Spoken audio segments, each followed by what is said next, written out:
ಎಲ್ಲಾ ಇಲಾಖೆಗಳಲ್ಲೂ ಕೂಡ ಲಂಚಾವತಾರ ಸರ್ವೇ ಸಾಮಾನ್ಯ ಅನ್ನೋ ರೀತಿಯಲ್ಲಿ ಹೋಗಿತ್ತು. ಬಟ್ ಈಗ ನೋಡಿ, BMTC ಬಸ್ ಕಂಡಕ್ಟರ್ ಡ್ರೈವರ್ನ ಸರದಿ ಅವರು ಕೂಡ ಲಂಚ ಕೇಳೋದಕ್ಕೆ ಶುರು ಮಾಡಿಬಿಟ್ಟಿದ್ದಾರಂತೆ. ಈ ಲಂಚ ಕೇಳಿರುವ ಕೇಸ್ಗೆ ಸಂಬಂಧಪಟ್ಟಂತೆ ಸಾರ್ವಜನಿಕರು ಆಕ್ರೋಶ ಹೊರಹಾಕ್ತಿದ್ದಾರೆ. ಲಿಖಿತಾ ಎಂಬ ಮಹಿಳೆಯಿಂದ ಟ್ವಿಟರ್ನಲ್ಲಿ ಅಸಮಾಧಾನವನ್ನ ಹೊರಹಾಕಲಾಗಿದ್ದು, ನಿನ್ನೆ ಬೆಳಗ್ಗೆ BMTC ಬಸ್ನಲ್ಲಿ ಪ್ರಯಾಣ ಮಾಡಿದ್ರಂತೆ ಲಿಖಿತಾ. ಆಗ ತನ್ನ ಫೋನ್ ಮರೆತು ಬಸ್ನಿಂದ ಲಿಖಿತಾ ಅವರು ಇಳಿದಿರ್ತಾರೆ. ತಕ್ಷಣ ತಮ್ಮ ಫೋನ್ಗೆ ಕರೆ ಮಾಡ್ತಾರಂತೆ ಲಿಖಿತಾ. ಆಗ ಬಸ್ ಕಂಡಕ್ಟರ್ ಮತ್ತು ಡ್ರೈವರ್ಗಳಿಂದ ಹಣಕ್ಕೆ ಬೇಡಿಕೆ ಇಡಲಾಗಿದೆ. ಹೆಂಗಂದ್ರೆ ಅವ್ರ ಫೋನ್ ಅನ್ನ ಅವ್ರಿಗೆ ವಾಪಸ್ ಕೊಡೋದಕ್ಕೆ. ಬೆಂಗಳೂರಿನ ಸ್ಪೈಸ್ ಗಾರ್ಡನ್ ಬಳಿ ಈ ಘಟನೆ ಆಗಿದೆ.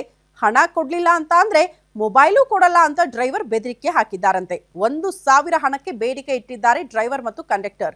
500 ರೂಪಾಯಿ ಫೋನ್ ಪೇ ಮಾಡಿಸ್ಕೊಂಡಿದ್ದಾರಂತೆ ಇಬ್ರು ಕೂಡ. ಬೇಸರದಿಂದ ಡ್ರೈವರ್ ಮತ್ತು ಕಂಡಕ್ಟರ್ ಲಂಚಾವತಾರದ ಬಗ್ಗೆ ಲಿಖಿತಾ ಅವರು ಪೋಸ್ಟ್ ಮಾಡಿದ್ದಾರೆ.